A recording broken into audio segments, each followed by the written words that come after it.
Imagine this, you're 13 years old, no money and no support, yet you decide to walk 300 miles alone to chase a dream. Sounds impossible, right? That's exactly what Louis Vuitton did. In 1835, Louis Vuitton left his tiny French village with nothing but a dream of making a name for himself in Paris.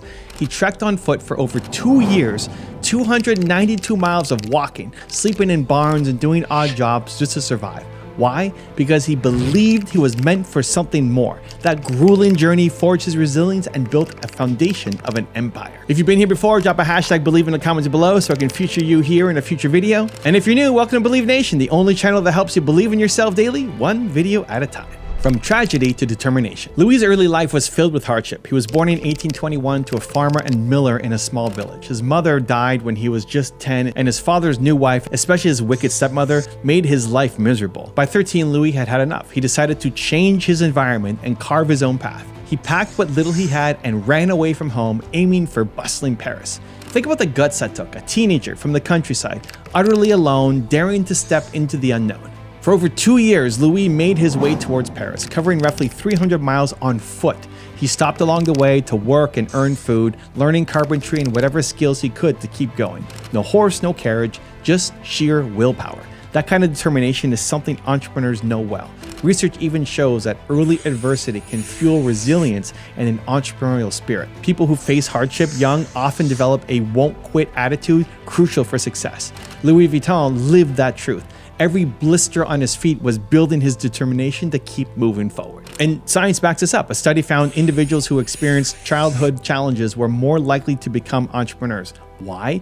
Because the will to survive and overcome hardships can be more important than raw intelligence in the business world. Louis' journey was proof. By the time he finally limped into Paris at 16, he wasn't just a boy from the farm anymore. He was a young man forged by adversity, hungry to make something of himself. Apprenticeship, mastering a craft in Paris. When Louis arrived in Paris in 1837, the city was booming, full of wealthy travelers, craftsmen, and opportunities he'd never imagined in his tiny village. He had no connections, so he begged for work until finally landing an apprenticeship with a successful box maker named Romain Marechal. Now, box making in those days was a serious trade. Think high-end custom luggage, not just wooden crates.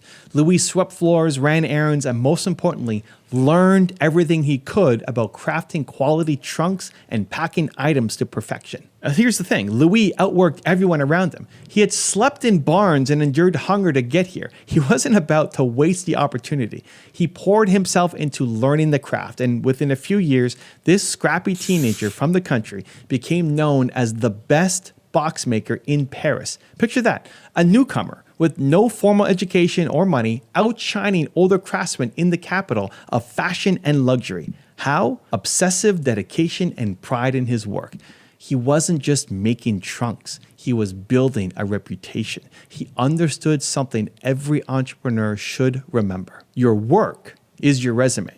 Louis' attention to detail was second to none. He would carefully measure, cut, and join boxes that could securely carry the most delicate gowns and hats of the aristocracy. Word spread around town that if you wanted your possessions packed safely for travel, young Louis Vuitton was the guy to see. One of my favorite lessons from this chapter's Louis' life is about skill and patience. In today's world of overnight success hype, Louis spent 17 years as an apprentice, honing his craft. 17 years. How many of us are willing to put in that kind of time to become truly great at something? He reminds us that mastery matters. By mastering his craft, Louis set the stage to later build a brand that would stand for quality. Your takeaway? Whatever your business is, commit to being the best at it. It might not happen fast, but as Louis' story shows, the world notices when you put in the work. The opportunity of a lifetime. After years of perfecting his skills, Louis got a break that many only dream of. In 1853, Empress Eugenia de Montigny, the wife of Emperor Napoleon III, needed someone she could trust to pack and protect her extravagant wardrobe for travel. This was the Empress of France, the most stylish woman in the world, and she handpicked Louis Vuitton as her personal box maker and packer. Talk about a game-changing client. Louis seized this opportunity with both hands. He personally ensured every one of the Empress's lace gowns, hats, and jewels was meticulously packed for her trips between palaces. He delivered excellence, and in return, he gained something priceless: word of mouth among the elite. Serving her opened doors to a whole new class of wealthy clients. Suddenly, Louis Vuitton wasn't just a skilled tradesman, he was becoming a status symbol. If the Empress trusted him, every aristocrat wanted Louis' trunks for their own travels. This is a huge entrepreneurial lesson. When your moment comes, knock it out of the park. Louis did such a great job that the Empress's patronage had lucrative repercussions, catapulting him into fame among the rich and famous. By 1854, with royal and elite demand surging, Louis felt confident enough to start his own company. He left his apprenticeship and opened Louis Vuitton Maletier, his own workshop in Paris. Now, pay attention to how Louis positioned his brand from day one. The sign outside his first shop boldly announced, securely packs the most fragile objects, specializing in packing fashions.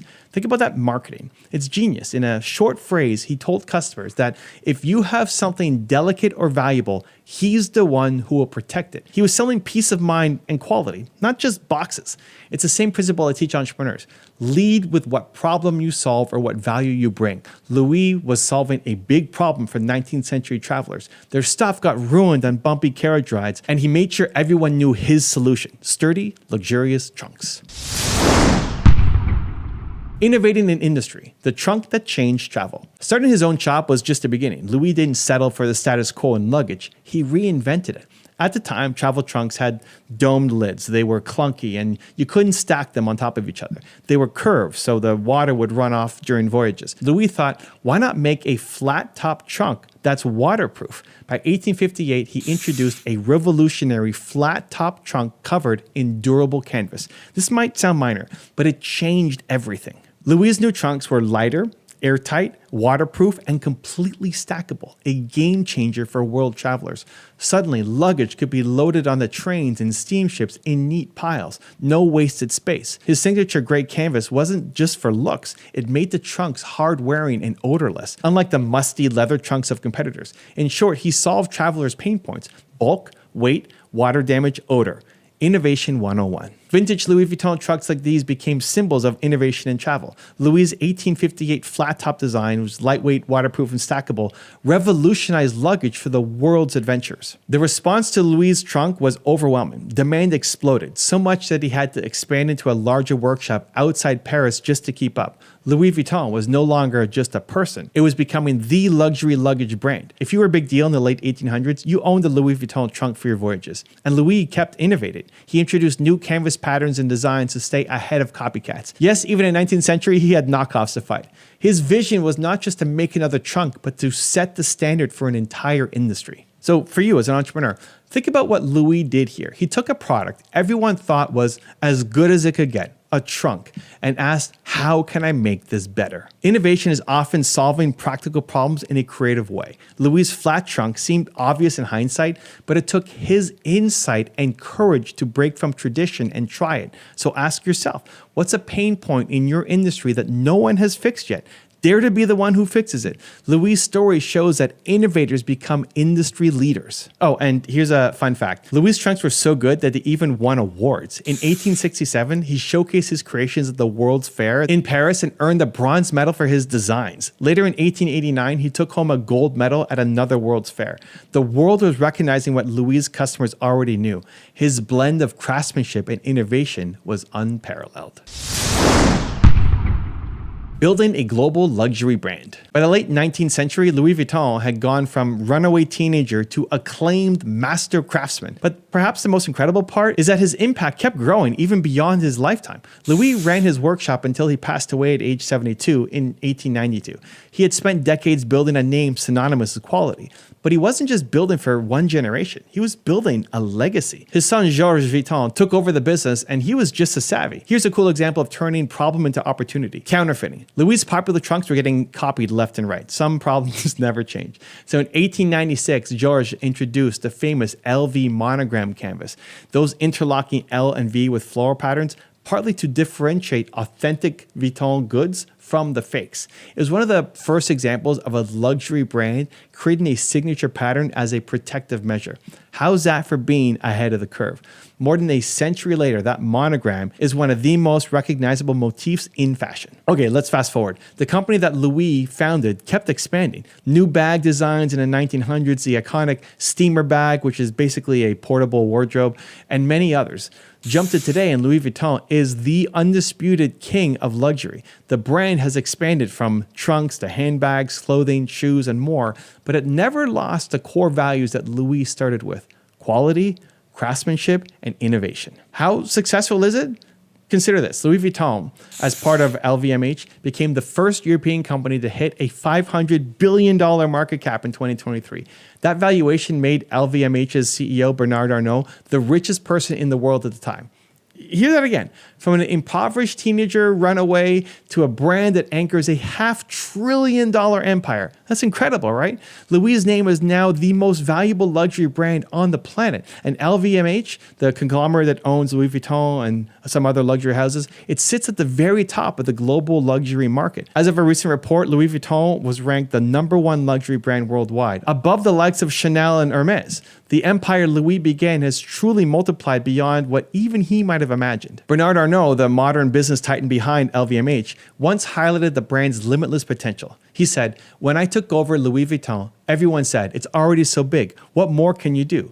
And since then, we've multiplied that success tenfold. That mentality, that there is always room to grow, always another level of success, echoes Louis' own story of relentless ambition. But here's the key. None of this, the $500 billion valuation, the global stores, the celebrity ad campaigns, would exist if Louis Vuitton at 13 hadn't dared to take that first step onto the road to Paris. It's a powerful reminder that great things often have very humble beginnings. And that leads us to the lessons that we could draw from his journey. If you want to take real action after this video, I made a free worksheet just for you. It covers the top lessons from today, gives you space to write your biggest takeaways, and helps you build a simple action plan. It's 100% free. Just click the link in the description to go grab it. Let's start building real momentum in your life and business. I'll see you there. Entrepreneurial lessons from Louis Vuitton's journey. Louis Vuitton's life isn't just a feel-good story. It's a masterclass in entrepreneurship and personal growth. So let's break down 5 big lessons from his journey that you can apply to your own business and life. Number 1, use adversity as fuel. Louis turned a painful childhood into motivation. So instead of letting tragedy break him, he let it build his resilience. Many great entrepreneurs have done the same. Research shows that early challenges can forge the resilience and creativity needed to succeed in business. So don't wish for easier times. Use your hard times to toughen up and sharpen your edge. Number 2, change your environment if it's holding you back. If Louis had stayed in his tiny village with an abusive step-parent, there'd be no Louis Vuitton brand today. He literally walked away from a toxic environment to find one where he could thrive. Now, you might not need to trek 300 miles, but take a look at your environment. The people in it, the influencers, the habits that are around you, are they pushing you forward or pulling you down? And sometimes you have to create the right environment for success, whether that means finding more supportive mentors, a more inspiring community, like right here in Believe Nation, or even moving to where the opportunities are. Surround yourself with people and places that elevate you. Number 3, master your craft. Louis spent years learning and perfecting his craft before expecting massive success. He earned the Empress's trust by first being excellent at what he did. Whatever your hustle is, become damn good at it. As I often say, your success will come from the value that you bring. Louis brought unparalleled craftsmanship. What will you bring? Commit to lifelong learning and improvement. It might be tedious now, but it pays off when high-profile opportunities come knocking because you are the best. Number 4, innovate to solve real problems. Louis didn't innovate just for innovation's sake. He did it to solve customers' problems. Heavy, non-stackable trunks. That's why his ideas took off, because they made travelers' lives easier. So ask yourself, what frustrates my customers? What problems can I solve for them in a better way? Then be bold and do it differently from everyone else. Innovation is the lifeblood of lasting business. Louis' flat trunk was a risky bet against tradition, but it paid off and set his brand apart from all his competitors. And number 5, seize opportunities and over-deliver. When Louis got his chance with the Empress, he over-delivered. He treated packing clothes like an art form, and that excellence snowballed into bigger things. Your Empress moment might come in the form of a big client, an investor, or a platform to showcase your talent. Crush it. Treat that opportunity with utmost care and deliver more than expected. You never know who's watching or what one good break can lead to. As the saying goes, success happens when preparation meets opportunity. Louis was prepared after years of hard work, and when that opportunity came, he shone. Each of these lessons can make a huge difference on your entrepreneurial journey. Louis' story is extreme. Not everyone will walk 300 miles or start a global company, but the principles hold true for all of us. Whether you're launching a new startup, you're growing a small business, or you're just working on your personal goals right now, remember, your past challenges can be strengths. Your environment matters. Mastery takes time. Innovation is key. And when you get a chance, knock it out of the park. Believe in your own journey. The story of Louis Vuitton is not just history, it's motivation for you right now. Think about it. Louis was a poor teenager with no advantages. If he could go from sleeping in hay lofts to shaking up the luxury world, what's stopping you from pursuing your dream? Next time you feel like quitting or you catch yourself thinking, I just don't have what it takes, remember Louis Vuitton. He had every excuse to give up. He had poverty, loss, rejection, but he chose to believe in his vision when no one else did. And because he believed, we have that iconic brand today. So here's a practical challenge for you. Take one step today that your future self will thank you for. It could be a small step. It could be sending out an email, designing that prototype, making that phone call that you've been afraid to make. Great journeys begin with one single step. Louis' journey to Paris began by stepping out of his front door. What step can you take out of your comfort zone today? Do it. Also, notice something important. Louis sought out a place where success was possible. Paris was filled with opportunity and skilled people he could learn from. He put himself in the right environment for success. By watching this video, you are doing something similar. You're placing yourself in an environment of learning, of positivity, of ambition. As I like to say, your environment is stronger than your willpower. So keep curating an environment. Those are your friends, content, mentors that pull you forward. That's one reason why I make these videos every single day, to help you stay inspired and keep growing. So give yourself credit for being here. You're feeding your mind with stories and strategies that build you up. You're investing in your success. Every bit of knowledge, every dose of inspiration becomes a part of you. And guess what? That compounds over time. Keep doing it, and one day someone will look at your story for inspiration. Louis Vuitton turned pain into power, dreams into reality. His legacy lives on not just in luxury products, but in the lesson that anyone can rise above their circumstances. So the next time you see that LV logo, let it remind you of a kid who refused to accept mediocrity, a kid who believed in his dream when it made no sense to. Let it remind you that you have the same potential inside too. If Louis could do it, why not you? Your journey may be different, but you have your own mountains to climb and distances to travel. And I believe that if you have the courage to start, the perseverance to continue, and the willingness to learn, nothing can stop you. I'm proud of you for committing to improving yourself and your business. So keep showing up, keep learning, and come back tomorrow for another video to fuel your path. And congratulations, you're one video closer to who you're meant to be. To see the incredible story of Honda, check the video right there next to me. I think you'll love it. Continue to believe, and I'll see you there. Soichiro Honda, the founder of Honda Motors, was rejected by Toyota, lost his factory in World War II, and had an earthquake destroy everything he built. He was broke, humiliated, and at rock bottom.